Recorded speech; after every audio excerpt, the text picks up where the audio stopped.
1431 সালে এক অশুভ রাত, ট্রান্সিলভেনিয়ার পাহাড়ের উপর এক দুর্গে এক ছেলের জন্ম। সেই রাতে বজ্রপাতটা স্বাভাবিক ছিল না। গ্রামবাসীরা পরে বলেছিল তারা দুই রকম শব্দ শুনেছিল সেই রাতে, একটা আকাশের বজ্র, আরেকটা দুর্গের ভেতর থেকে কোনো পশুর গর্জনের মতো শব্দ। সেই রাতেই জন্ম নেয় ভোলাদ। ভোলাদের বাবা ছিলেন ভোলাদ দ্বিতীয় ড্রাকুল। তিনি একজন ওয়ালেচিয়ার শাসক ও ভালো যোদ্ধা হলেও তার চেয়েও ভয়ঙ্কর কিছু ছিলেন।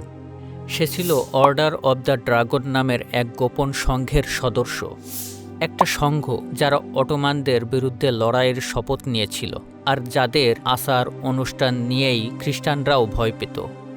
শোনা যায় ভোলাদের জন্মের পর ধাত্রী প্রথমে তাকে ছুঁতেই চায়নি, কারণ তার চোখ অস্বাভাবিক কালো, ধারালো ও ঠান্ডা ছিল।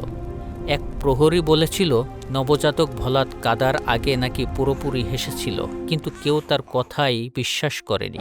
যেদিন একজন 11 বছরের ছেলেকে বাবার নিজ হাতে রাষ্ট্রের স্বার্থে ও শান্তির জন্য শত্রুর মৃত্যুর দিকে ঠেলে দেওয়া হয়, সেদিন থেকে আর শুধু সন্তান থাকে না, সেদিন শেষ হয় পিতা পুত্রের সম্পর্ক, শেষ হয় বিশ্বাসের বাঁধন।